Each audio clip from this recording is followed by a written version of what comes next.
Good morning and welcome to this edition of San Diego People. I'm Sandra Moss.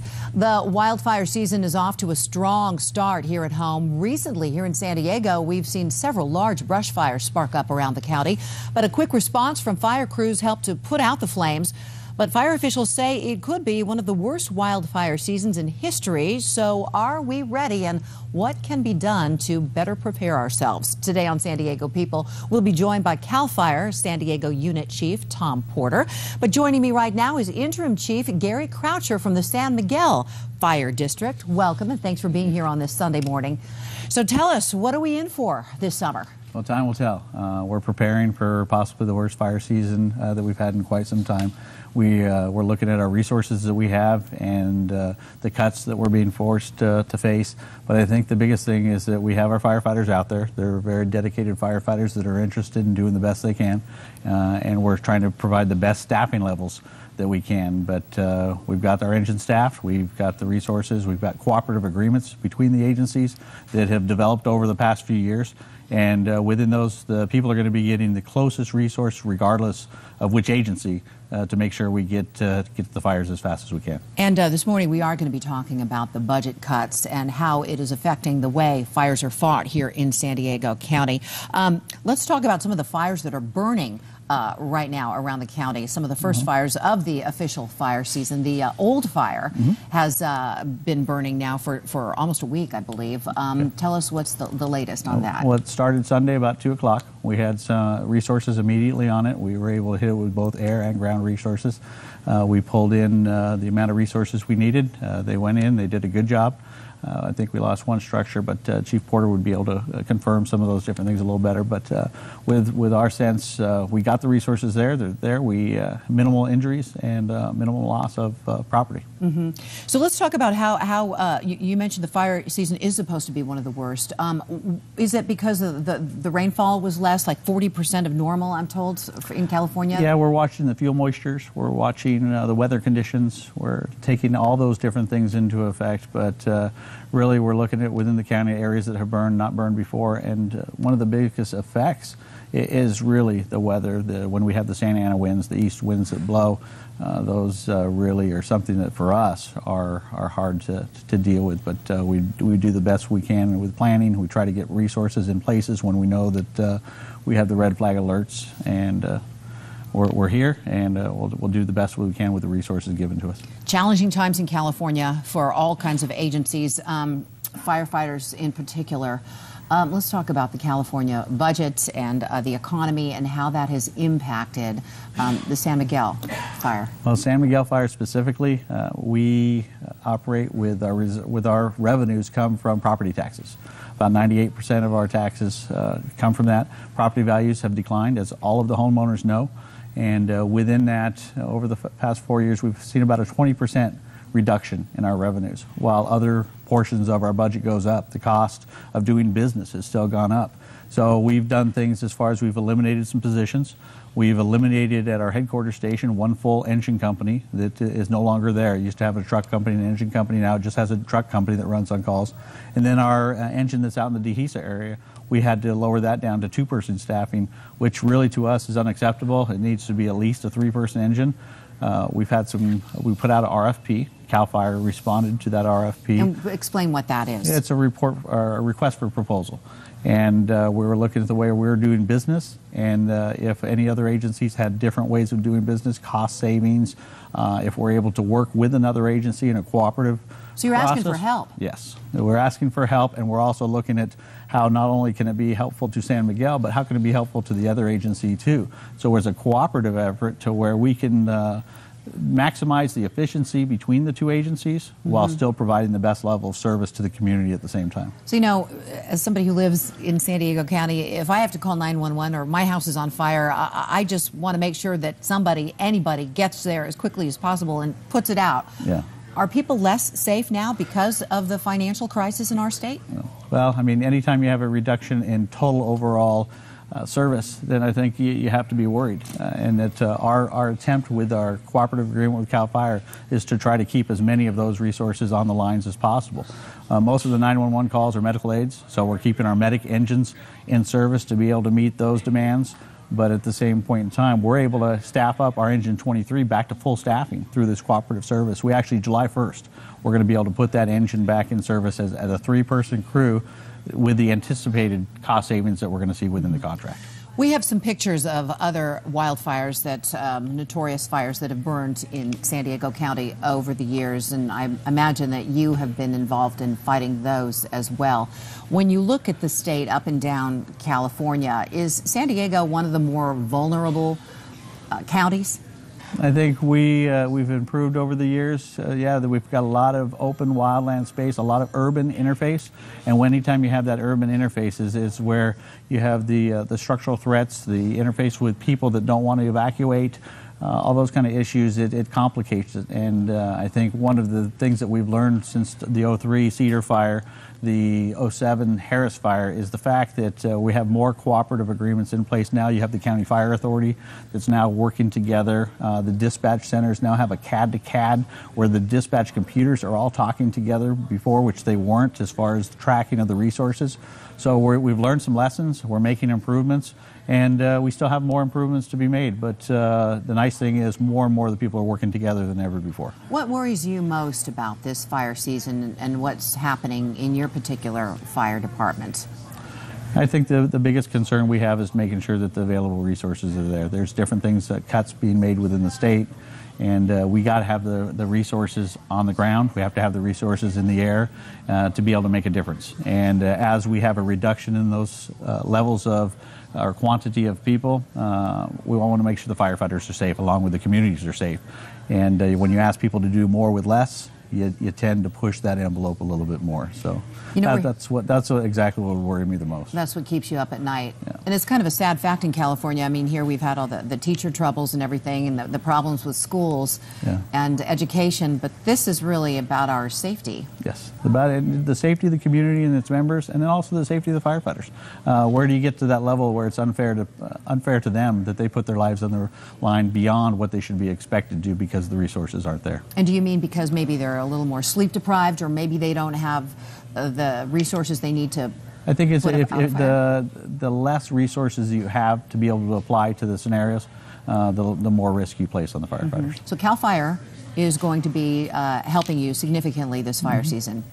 We work already pretty close with CAL FIRE. The concept is that we're able to actually cooperatively work with them to run the agency, that we'd be working together. The employees would actually be transferred across and become CAL FIRE employees.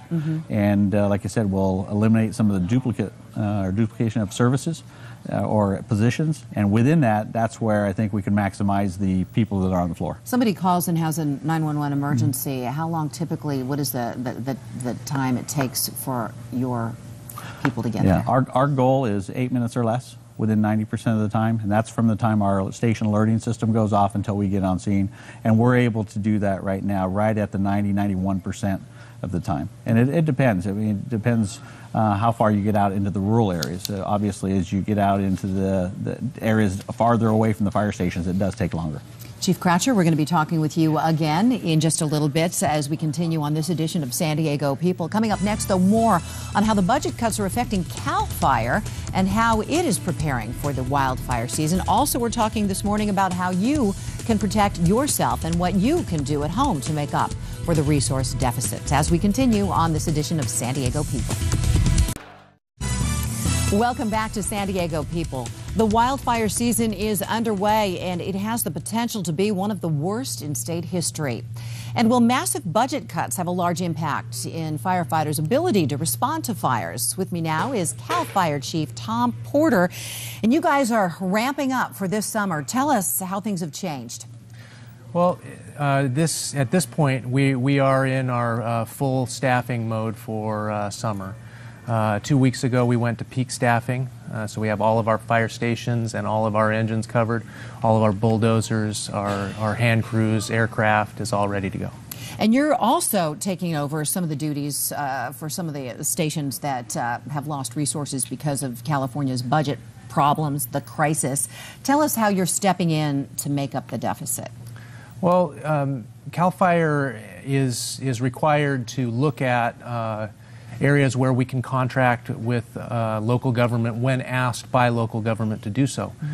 Here in the county, we're doing that in many of our districts, Ramona, Valley Center, Deer Springs. We're doing that for the county's backcountry under the San Diego County Fire Authority. And we're also looking at a partnership opportunity with San Miguel. And I know that Supervisor Diane Jacob has been instrumental in working and trying to get some of this stuff accomplished, right? Yes, Supervisor Jacob has been a very good ally for us in the fire services. She's been very instrumental in helping us to move forward with a lot of our backcountry consolidation and cooperation that we're trying to do, and it's been very valuable. But CAL FIRE has also had some severe cuts. Tell us how things have changed for you in the last couple of years. Well, CAL FIRE has received about $86 million worth of cuts in the last 3 years. Those are permanent cuts to the department.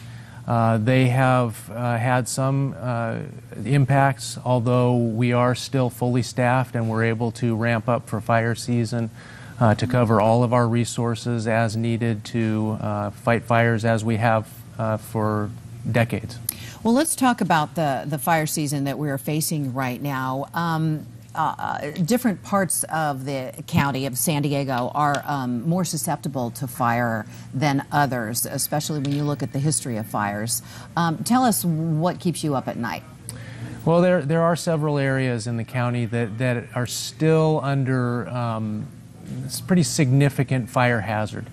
What we have is areas where there haven't been fires for a long time. We've got dead and dying fuels that are out there that are mixed in with live vegetation, and that can carry fire through those live vegetation beds.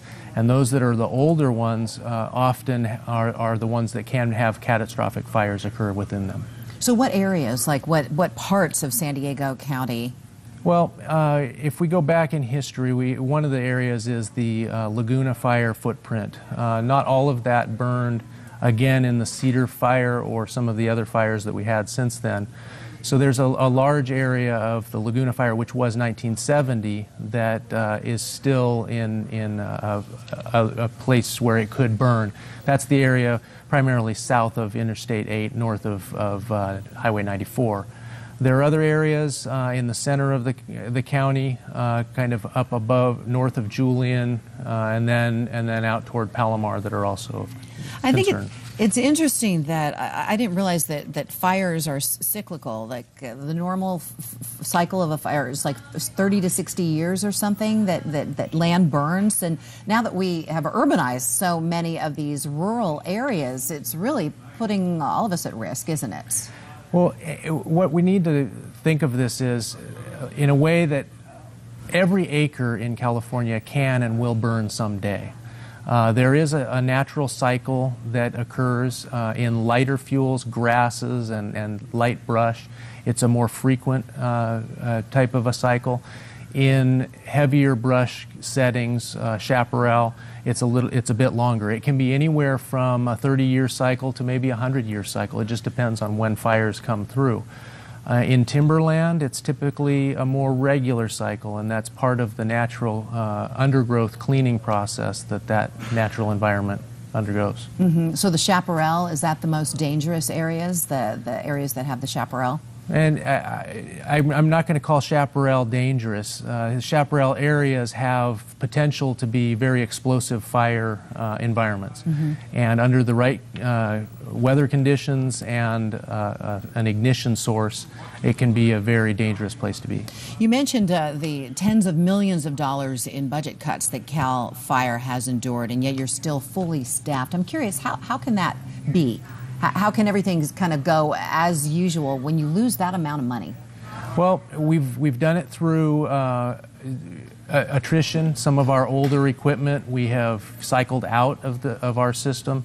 Antiquated pieces of equipment have been just washed out of our program altogether. We've been able to adjust our staffing periods to put peak where it needs to be in order to be fully staffed when we have our major fires. Also technologically, we've been able to better deploy some of our intelligence products to help us to understand better what's going on fires and adjust our strategies and tactics better to do so. Right. You mentioned technology. I'm curious, has technology evolved in such a way that you're fighting fires more efficiently, and how have computers and some other high-tech equipment come into play when it comes to keeping San Diegans safe? That's a good question. It's a pretty cutting-edge issue for us.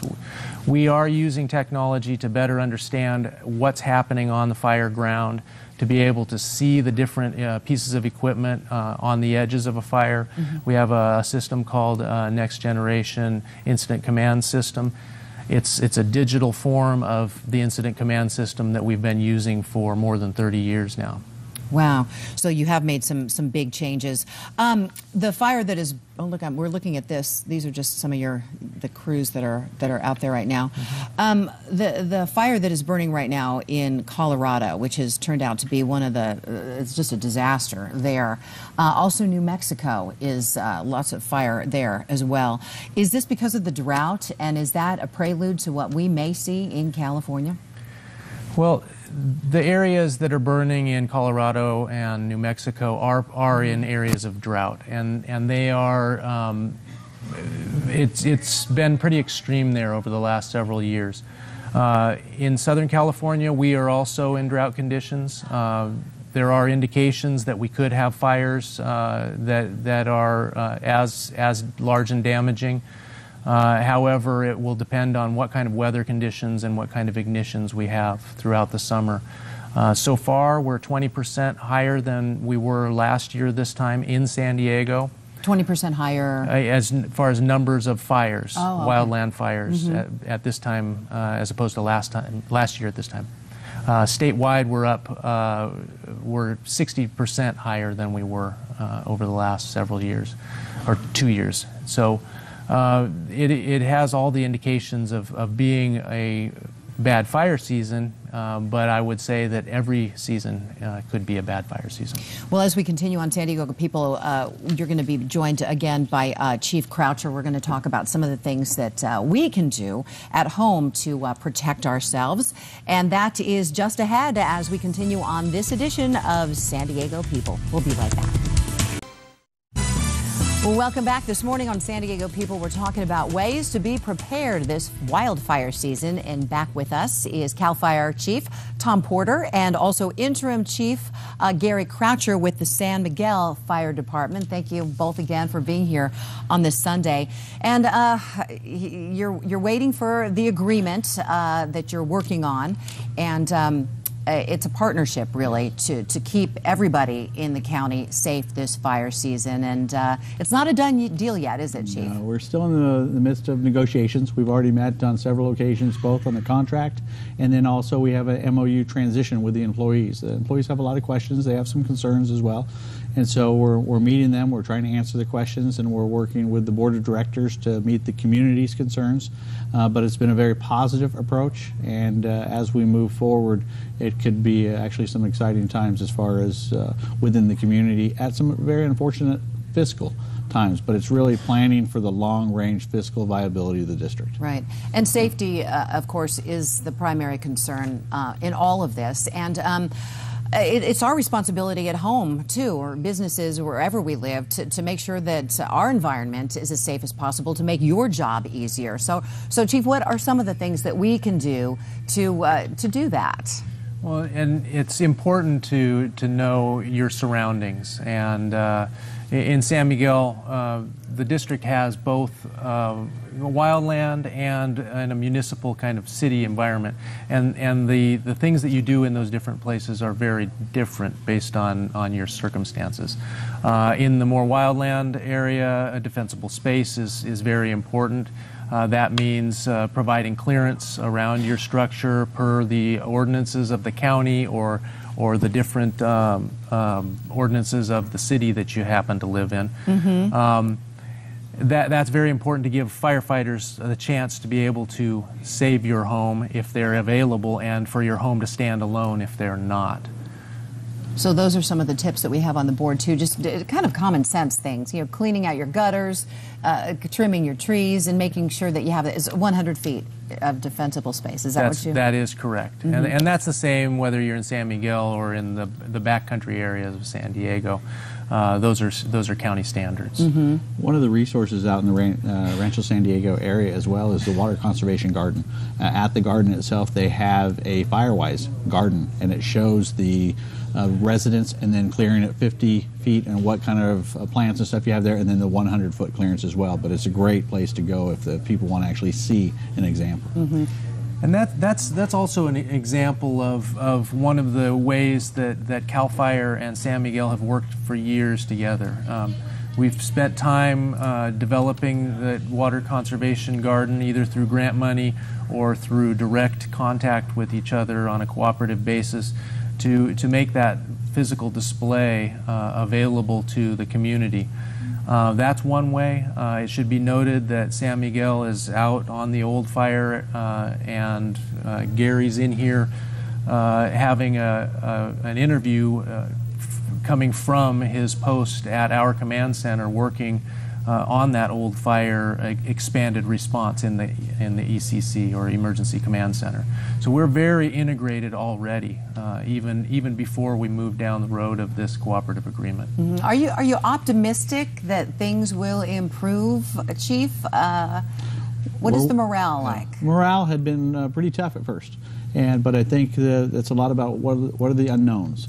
And there's a lot of questions that need to be answered. And as we're meeting with the employees, they still would prefer to stay on their own San Miguel, but they're also recognizing that fiscally we're hurting right now, and that if it's going to happen, they want to make sure that it happens in the best possible light. That the firefighters that work together, that's not an issue between them. They work together on a regular basis, and the camaraderie is there, firefighter to firefighter. They want to make sure that we're going to make the community proud, regardless of how we end up. And I think that as we move forward, we've seen that positive approach now. And what's happening with San Miguel and CAL FIRE? Is this happening in other counties as well? Yes. Throughout California, there are many local governments that are looking at CAL FIRE for contract services. There are 145 statewide. Here in San Diego, we have Deer Springs, Valley Center, Ramona, and other districts that we work with regularly through contract means. It's something that we don't enter into lightly. It has to be a mutual benefit to the state of California and CAL FIRE, as well as the district and the citizens of the district. We really see this one as a very optimal cooperative agreement. Half of the district at San Miguel is in state responsibility area, so we already have the wildland responsibility for fire in that area. And so this is just a natural partnership. If we're able to come to terms with the cooperative agreement, it will be a very strong arrangement. But it's always tricky when people and jobs and lives are at stake. There's more than safety here, obviously, and that's what you have to deal with. And I think it's changed, and people are uncomfortable with change, and as we move forward, we want to make sure we look out really for all aspects of it. The one thing you talked about is what can people do, and one of the other areas, and it was very successful in the Harris Fire, was our Ready, Set, Go, which is the evacuation process. That's always kind of been a controversial, do they stay or do they go?